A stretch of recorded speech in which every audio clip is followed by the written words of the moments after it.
Salut les meilleurs, salut aux amis de la technoscience, content de vous revoir pour une nouvelle vidéo. Aujourd'hui, nous allons découvrir le rôle de l'automate programmable et comprendre comment il interagit avec son environnement industriel à travers deux différentes parties clés, à savoir la partie opérative et la partie commande.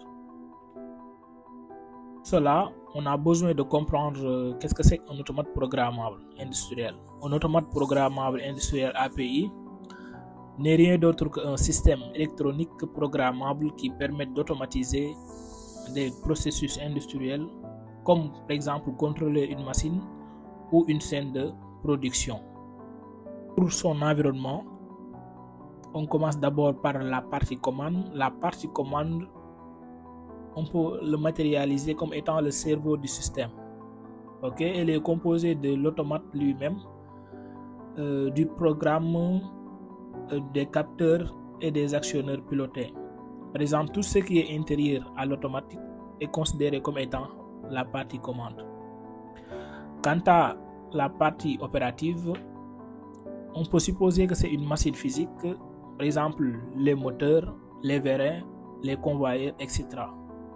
C'est elle qui réalise l'action concrète sur le terrain après avoir reçu des ordres de la partie, après avoir reçu les ordres qui dérivent de la partie commande. Bon, comme d'après ce que je disais tantôt, voici un schéma illustratif. On voit ici l'automate avec la CPU, avec le output, c'est-à-dire les sorties, les inputs, input 1, input 2 qui représentent les entrées. Et après, on voit les capteurs. Les capteurs, on a ici un capteur photoélectrique. Après, à cela s'ajoute, on a des boutons poussoirs, ainsi de suite. Et ensuite, on a les actionneurs. Donc ici, on peut même faire la différence. On a les deux parties, c'est-à-dire la partie commande et la partie opérative. La partie commande est représentée ici par l'automate. Si je parle de l'automate, je parle de sa globalité avec tous les différents modules, output, input, CPU, ainsi de suite. Si je parle de partie opérative, c'est tout ce qui est extérieur à l'automate, c'est-à-dire les vérins, du moins le vérin, le pince, la LED, la ventouse et les capteurs et les boutons poussoirs. Pour mieux comprendre la relation qui existe entre la partie opérative et la partie commande, en réalité, la partie commande reçoit les informations ou des comptes rendus venant de la partie opérative à l'aide des capteurs placés dans le milieu extérieur. Par exemple, si l'opérateur appuie sur un bouton poussoir, l'information est envoyée vers la partie commande. La partie commande analyse l'information reçue avant de donner l'ordre à la partie opérative à travers les actionneurs. Donc, en quelque sorte, c'est ça le principe de fonctionnement ou la relation de dualité qui existe entre la partie commande et la partie opérative. La partie opérative, il donne des informations à la partie commande. La partie commande reçoit les informations et donne des ordres à la partie opérative. Voici un schéma explicatif et pédagogique qui nous permet de mieux comprendre ce principe de fonctionnement. Par exemple, dans ce schéma, on a illustré le fonctionnement d'un système automatisé piloté par un automate programmable. On distingue clairement les deux éléments, la partie commande et la partie opérative. Par exemple, si on prend l'étape I, le système fonctionne selon les étapes logiques. Ici, par exemple, si on est à l'étape I, cela veut dire que à cette étape, l'automate déclenche une action. Bon, cette action correspond à un ordre envoyé par l'automate, c'est-à-dire la partie commande.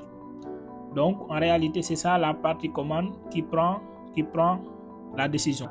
Comme je disais tantôt, la partie commande, c'est l'automate programmable dans ce cas, qui analyse les signaux des capteurs et traite le programme et envoie des ordres à la machine.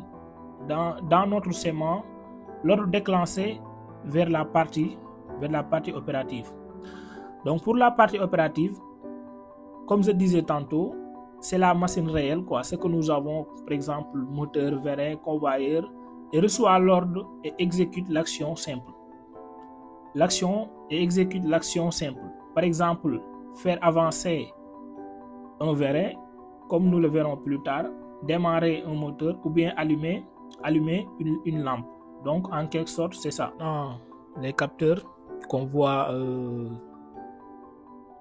là-bas en haut à gauche, on a les capteurs.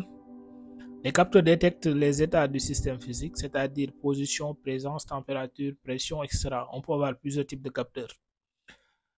Ils envoient des signaux vers l'automate via les entrées numériques input 1, input 2. Par exemple, ici on a des capteurs, on a un capteur photoélectrique et le reste ce sont des boutons. Et après on a le convertisseur de puissance au centre, ce que vous voyez là, on a un convertisseur de puissance. C'est une interface de partie commande de l'automate, c'est-à-dire il appartient à l'automate. Et les actionneurs, ils transforment ici les signaux de commande, c'est-à-dire logique ou faible, en énergie suffisante pour faire fonctionner les moteurs, les vérins, les lampes, ainsi de suite. En bas, à droite, on a les actionneurs.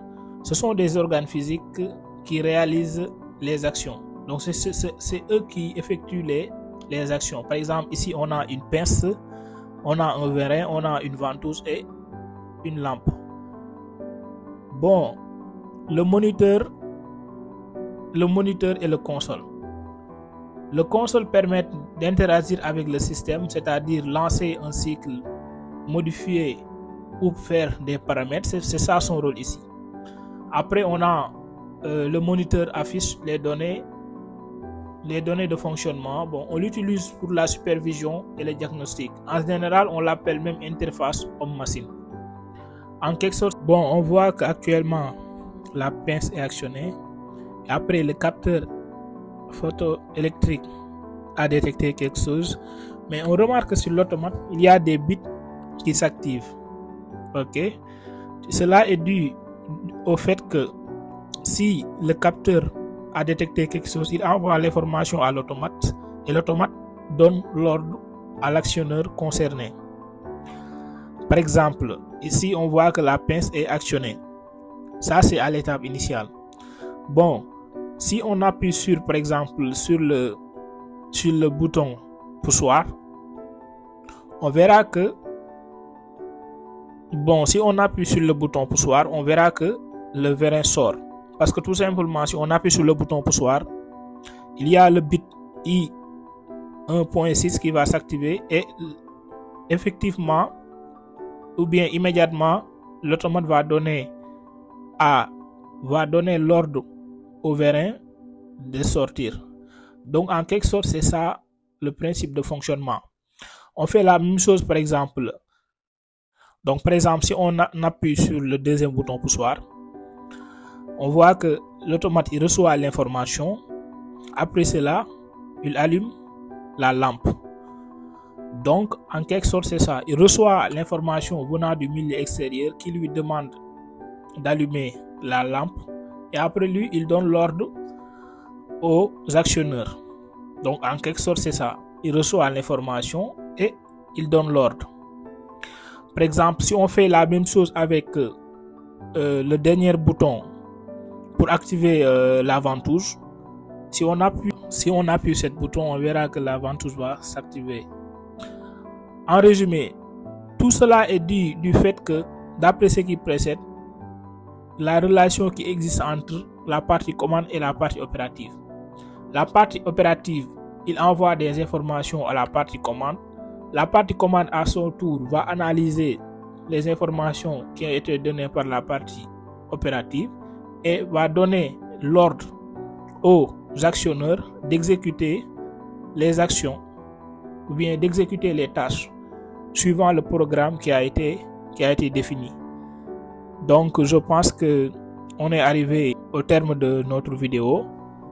Donc, si la vidéo vous plaît, nous vous demandons de commenter, de liker et d'abonner surtout. Et nous vous disons merci et à la prochaine. Merci.